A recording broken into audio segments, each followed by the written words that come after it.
bugungi kunimiz neyroendokrin muammolariga boy bo'ldi va bizga murojaat qilgan 14 yoshli bu yigitimiz va 10 yoshli bu yigitimizda gipofiz bezini gormonlari yetishmovchiligiga shubha bo'lgan va shu sababli biz ularga bir vaqtning o'zida bugun ikkalasiga insulin bilan STG gormoni va ACTG gormoni stimulятsion testi o'tkazdik. Chunki bularda ikkilamchi gipotiraksinemiya va tiraksin miqdorini kam bo'lganligi sababli va kortizol miqdorini kam bo'lganligi sababli levotiraksin natrin bilan davolashdan oldin ushbu testni qildik. Ularda esa septopik displaziya bor va o'tish tonqada qolish bo'lganligi sababli bunda ham gipofiz gormonlarini yetishmovchilikni inkor qilish uchun test qildik. Test qanday bo'ldi? Qiynalmadingizmi? Yo'q. Sizchi? Yo'q. Yaxshi.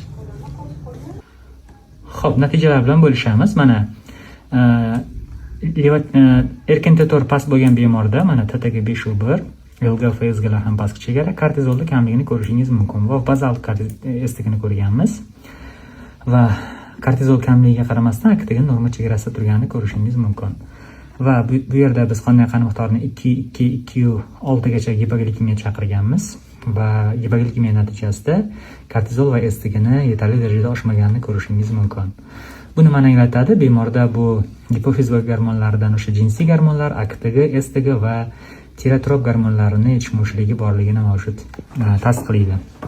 Va biz dastlab kortizol yetishmovchiligini qoplab, keyin levotiraksin natrin bilan davo va o'stiruvchi gormon bilan davo boshlash reja qildik. Albatta jinsiy gormonlarni ham qo'shamiz.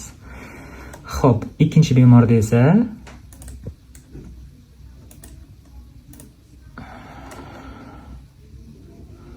mana ikkinchi bemorimizda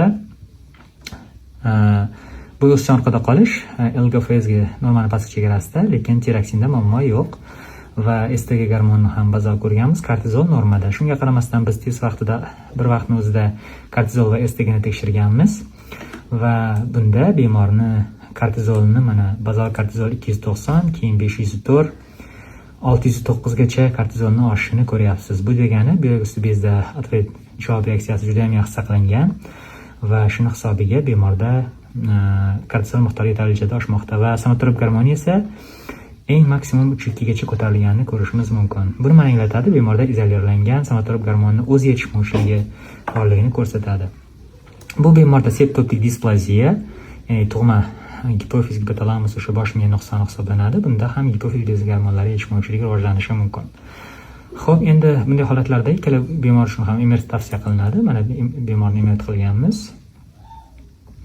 Va bu yerda ko'rishimiz mumkin mana gipofiz bezini ektopiyasi va gipoplaziyasini aniqladik. Ikkala bemorga ham endi to'liq tashxis qo'yilib, kerakli davo choralari amalga oshiriladi. E'tiboringiz uchun rahmat.